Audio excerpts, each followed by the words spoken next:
We're like, I love you, Kiely. I love you so much. The first few episodes. You just gotta stick it out, man. You gotta stick it out. I think more than anything, what people respect is tenacity and your unwillingness to quit. I think I tweeted or something the other day, like, the biggest mistake I ever made was believing someone else's opinion of me. And a lot of that was going on in that house. And I didn't give a fuck. Okay, work.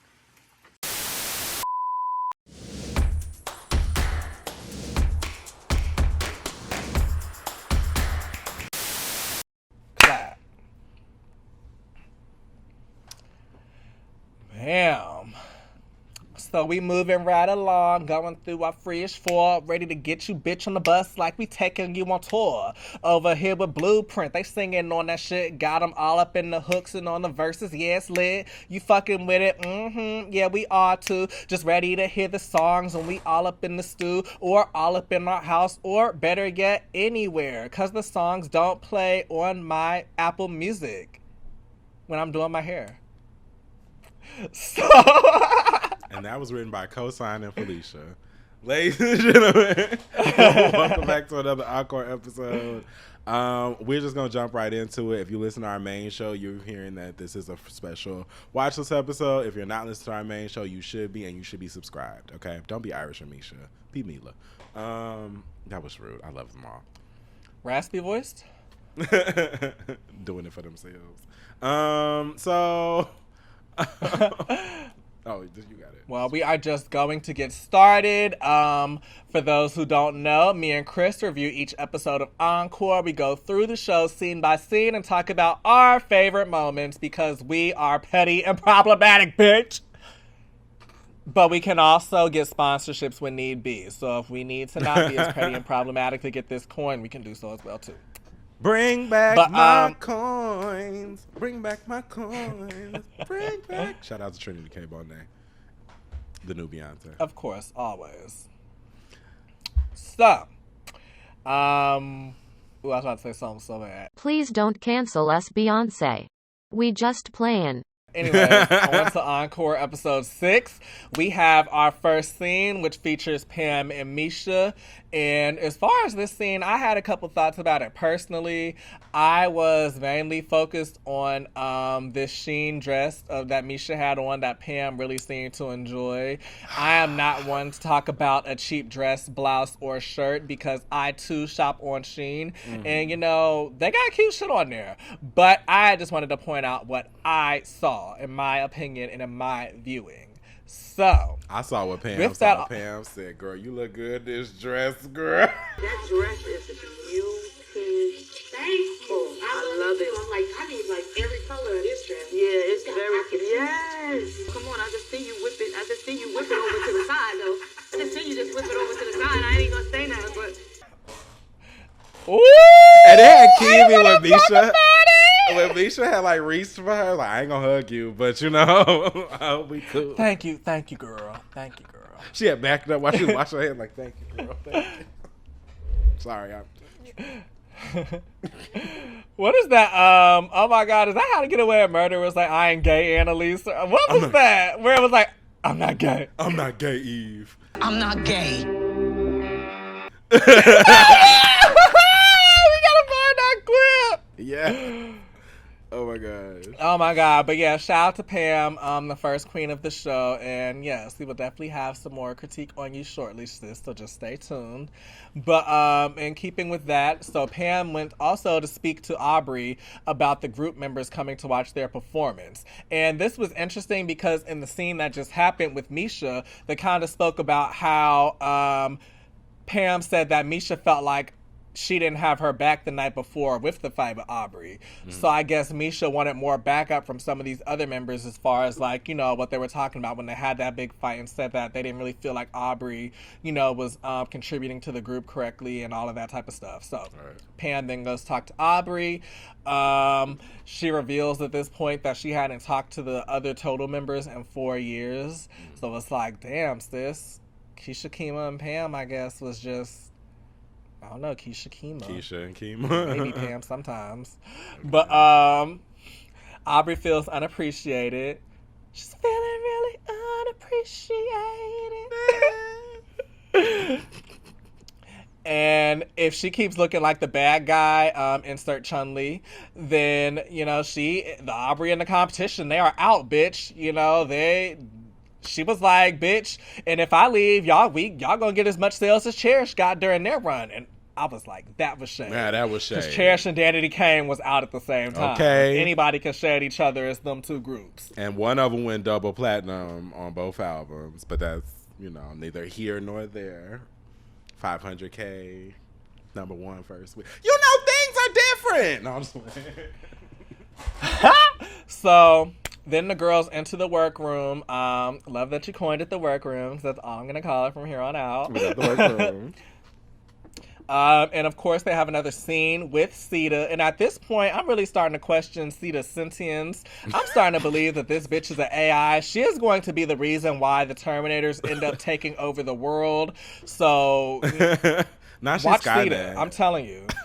Yeah, she's Miss Minutes. We ain't really get into her in Loki, but get into Miss Minutes, bitch. Sita's giving me Miss Minutes tease. Okay. I don't know how I feel about that. Mm-hmm. But she ends up telling the girls, you know, y'all, I fuck with y'all. The world is going to fuck with y'all. We love y'all. Y'all need to be giving what y'all need to give. Y'all old group members are about to come, and y'all need to make sure y'all serve it for them because we are not looking for anything less than a serve, bitch. So, Shamari and Nivea giving twinsies. Just wanted to point that out there because they both look cute in their little headgear. Mm-hmm. So are we. Ding. Ding. But the other... Ooh. But the other main little takeaway from this scene is that Felisha is still over Aubrey over the fight that they had the night before, even though she doesn't really know why it happened. So, yeah. And of course, that is where we move on, and we have the girls discussing the set list. They don't have the songs. And apparently Cosign took them, but it seemed like he was able to get the songs back in about 10 minutes. So I was like, damn, y'all must have just needed some content for this like little mid portion. Right.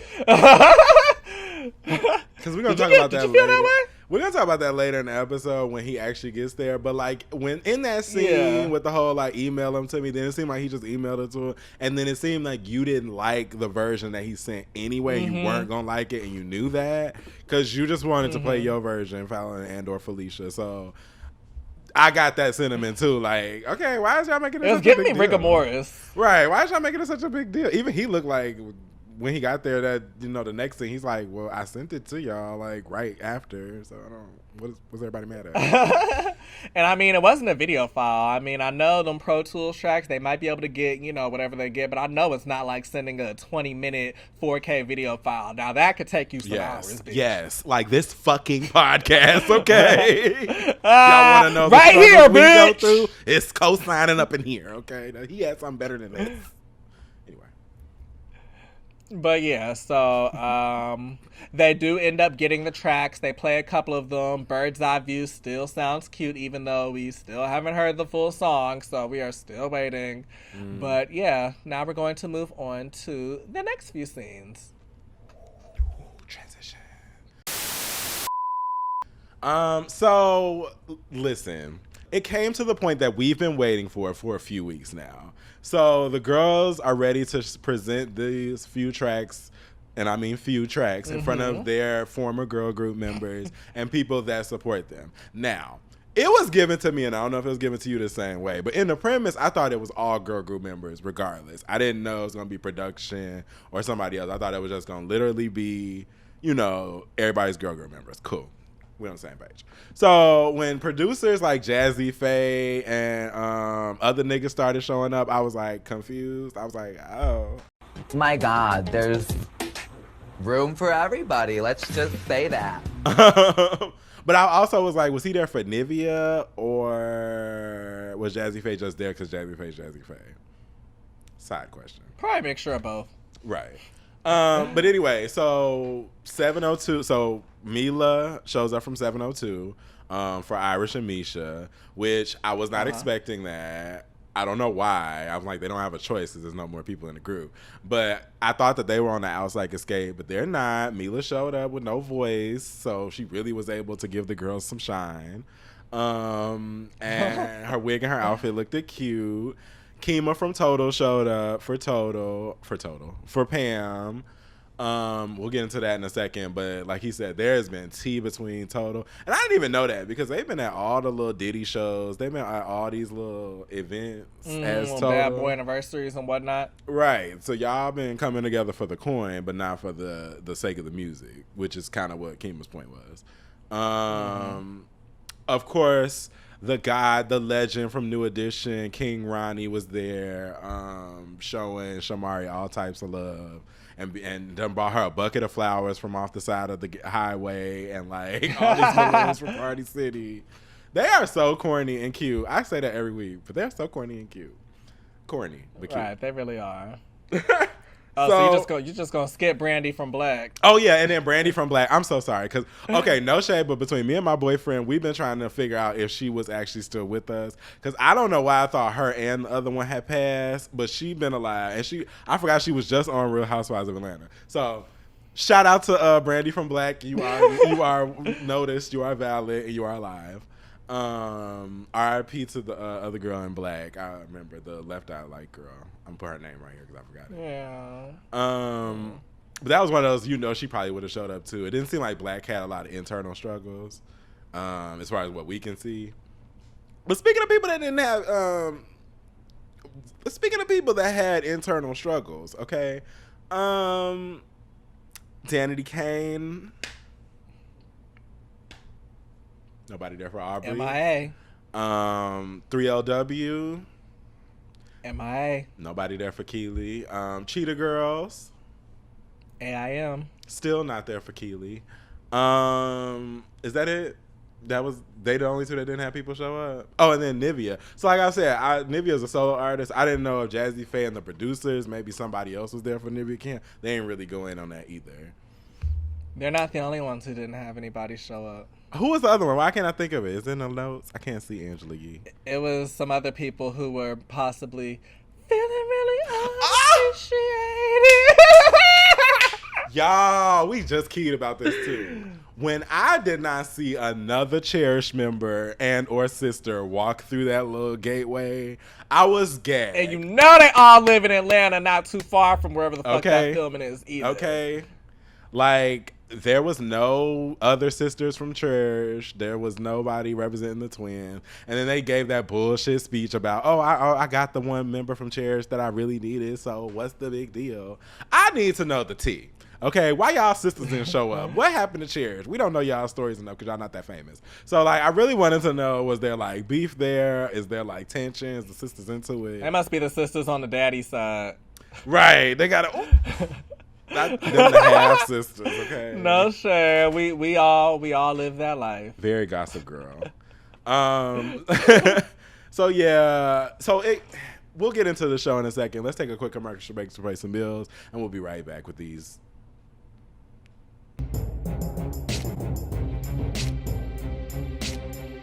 So there's something on my face. Beep.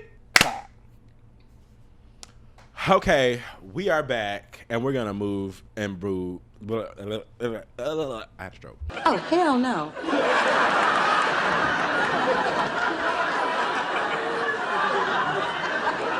Girl, I know you old, but did you have a stroke? Did she have a stroke? No. We're gonna move and groove on through this. So the girls get up there to play their tracks for the men folk and the former group members, and I thought it was going okay at first. I was like, okay, well, we getting into this first song. I think the first song was what was this? You was like, okay. Like, I'm like, this song sound cute. Then hands went up. Ronnie DeVoe had almost fell out. Jazzy Faye like act like he was like his tax debt had came back. He was super like hold up. They stopped the girls because they were like, basically 9 queens stand before us. Okay, ladies, this is your last chance to impress me and save yourself from elimination. They were like, bitches, y'all got to lip sync for y'all lives. Like, y'all got to sell it. Y'all got to be out here giving it the energy that you would want it to be when somebody listens to your music the first time. Which, is a testament to like Ronnie DeVoe, producer, like the other type of eye when you talk about people that have been in groups, right? He knows it's got to be, we have to sell this new edition shit. We got to like... Yeah, that's like, you know, how Beyonce took that concept. It was like people... You don't have to separate the music from the visual. And she was, not to say she was the first person, of course, to be able to do that, but she was able to literally premiere an entire auditory, whatever, audio body of work, but at the same time have visuals with every single piece, so that I can't tell you what it was like to just hear Partition without seeing it. I can't tell you what it was like to just, you know, hear all of that shit without seeing it. And that's a testament to being able to create those moments that people, you know, it's more than just playing the track. So I really took that too when he said that. Yeah. I was like, okay. Right, I was like, okay, Ronnie DeVoe, the legend, giving, you know, what we need to get. So then it goes, from there, the girls literally, Nivea, Pam won the lip sync, okay? Pam pulled out her strap and went to work, okay? Shamari was there helping, Nivea was there. It was three queens really that weren't really giving what needed to be gave. First was Kiely. Now, Kiely wear a muumuu in every scene. Cool.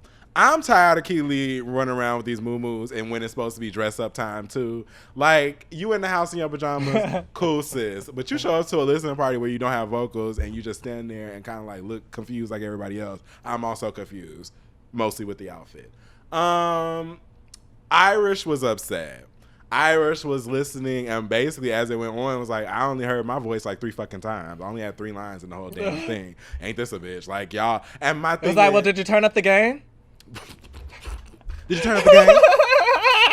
Can't hear her. What? Like, very that. Like, they had cut her out the song, so she was having that moment. But my favorite, and y'all know how much I love a messy bitch in a situation. Or not messy, but like a pressed bitch in a situation. Like, I can't be pressed out loud, but I'm pressed. Aubrey was standing there like, boots. Like, boots. Like, they all said that she checked out. And I saw that Aubrey had checked out when she had that conversation with Pam, right? It was very much like, I'm just here so I don't get fined at this point. I'm trying to already have my people free me from this situation. Trying not to breach my contract. Right, I'm trying not to breach my Aubrey. contract. I don't need these niggas suing me.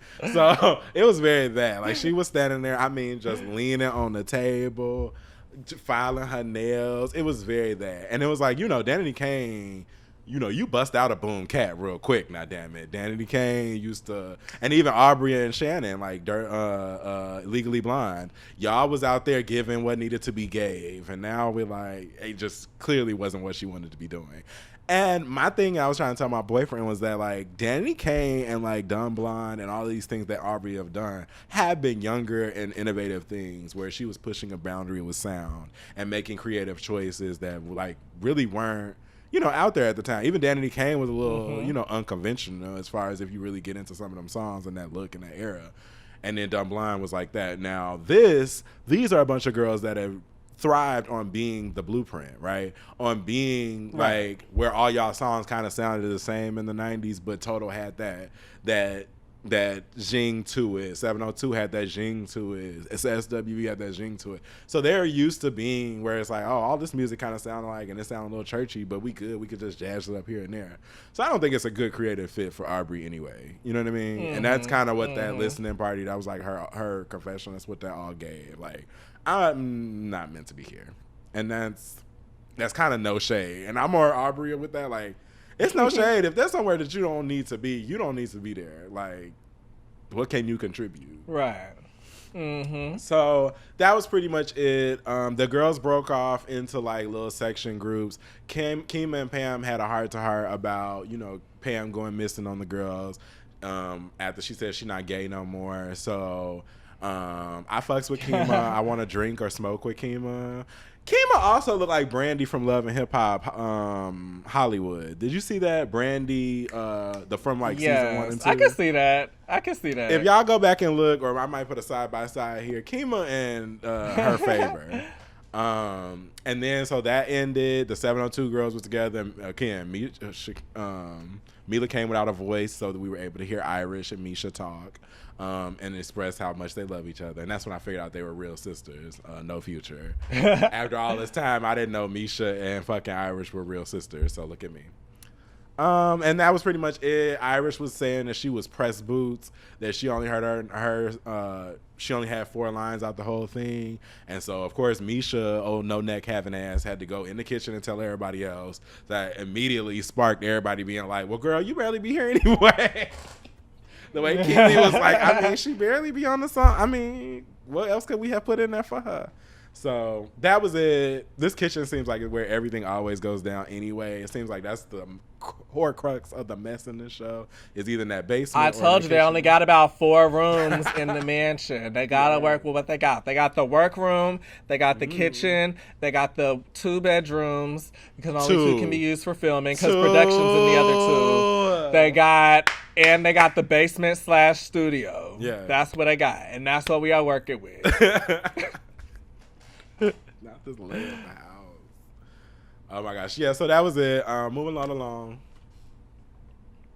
Clap. Ooh.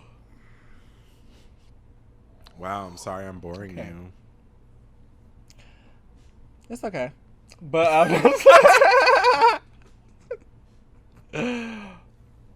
I just had a really late night last night celebrating my bestie's birthday.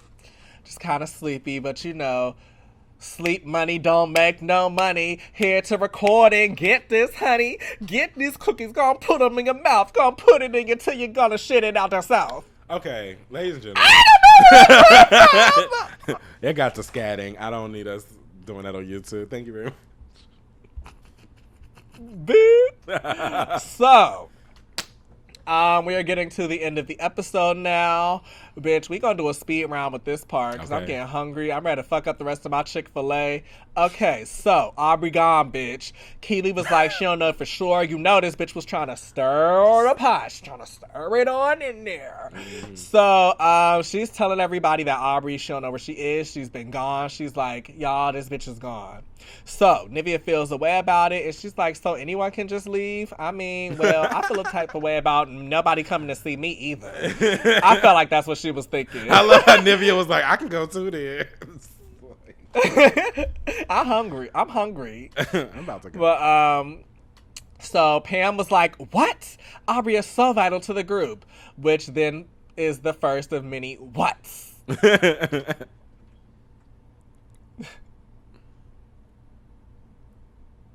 Why you pause? Oh, and I don't know if you wanted to cut in there, but I can keep going. Oh, no. And then we have Detective Kiely is on the case, and you know Detective Kiely don't play. She is the greatest detective on reality TV since Kenya Moore, Detective Kenya Moore, last season of Real Housewives. So when bitches need to find something out, they start getting to the shit. So hoes be doing research. They have their Angela Yee notes. They are ready. So Misha's like, what? When she finds out. Everything was cool yesterday. How was Aubrey finna leave? And you know Misha felt the type of way about Aubrey not telling her. Cause you know. Yeah. But Fallon was also like, what? If this isn't a medical emergency, this is just dramatics. And I'm not gonna fall for it because I am too smart. Because I am Fallon and I know everything. If you watch that scene when she says I'm too smart, somebody laughs in the background, and I think it's like Irish or Misha or somebody. It's like it's like whoever edited that left that in there on purpose. You shady. Oh, I need to go back and catch that. You see, that's why we be doing these, so we can catch all the tea. Catch it.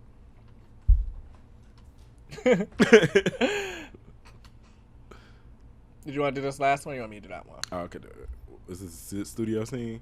So, yeah. So then they go down to the dungeon, and basically we continue our what spree. They tell Shamari that Aubrey is gone. Shamari is like, what? And you know it's a thing, but immediately they realize that they have to recut all of Aubrey's parts. So you can tell they're at like day 28, day 27. You can tell they're at the end of this. Not day 26. They at day 26, because Nivea was like, we at the end now, so like, what's the point? And it's like, well, I mean, you're going to have to go back and recut all her voice out if you can't use none of her stuff. Y'all planning to drop the music. So they immediately went to the basement, got in there. They were like putting people on the part. Oh, I say they, like it wasn't Kiely. Now, from the moment that Kiely realized that Aubrey was missing, Miss Mama's had her little college rule line notepad, and she had names, and she was rearranging parts and things. That's the most work Kiely ever did in the entirety of the show. She had to get that moo sleeve out of the way, pull up that pencil, and get to work. Okay. She was putting people on different people, and on all Aubrey's parts. Because it was weird, because she was like, oh, yeah, we got so much to do, and then here come Kiely. We've already done one song. All we need is 4 more. It's like, she was so excited to cut her out. So that fell into Cosign, Aaliyah J, and Cinnamon Sticks coming in. And it went left from there, okay?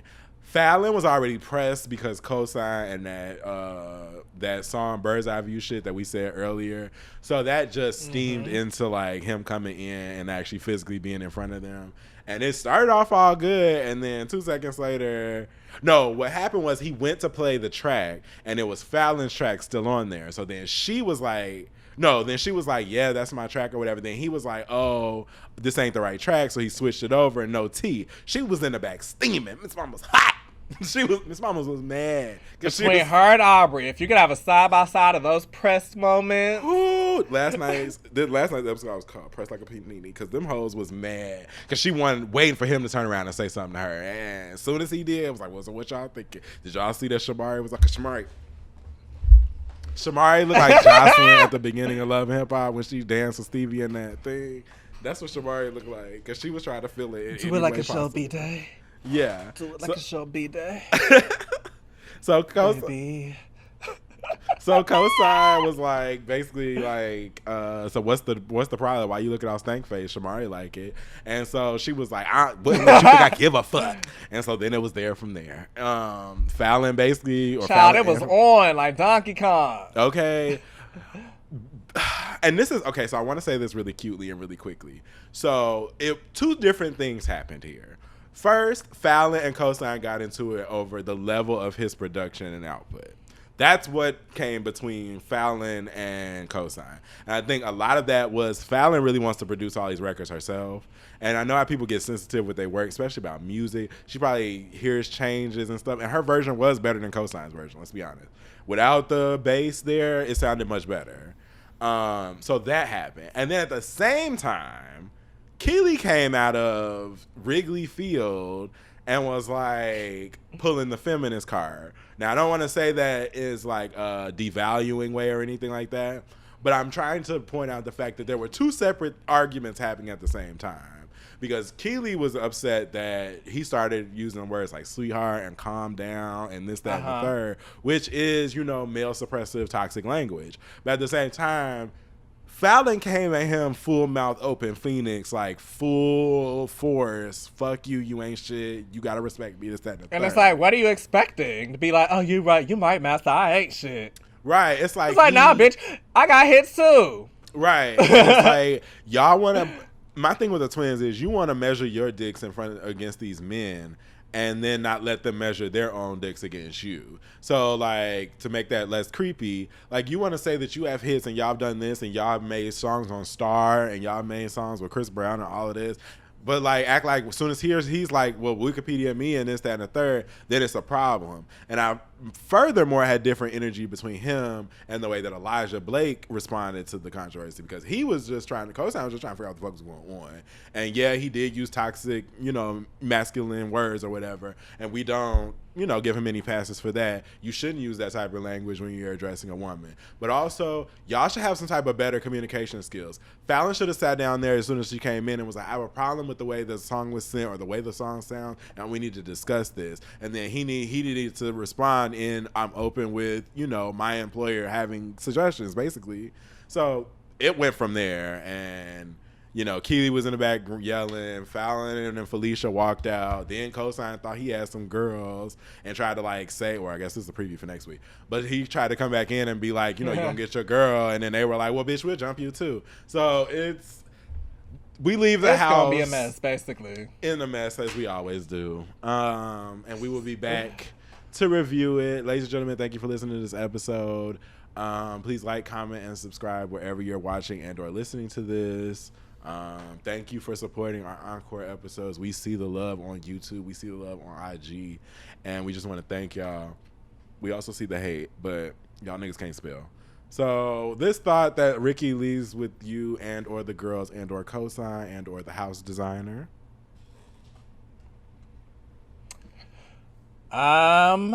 This thought that Ricky leaves with you. Easy breezy, beautiful cover girl. And sometimes it might cover boy. Cover girl, don't cover boy, baby. Who's that, Serena? I said sometimes it does. Who's that, Serena? No, J. Jolie said that. Shout out to J. Jolie. Swift. We ain't shouting out no more white people. We talk about Aubrey. We ain't shouting out no more white people. I take it back.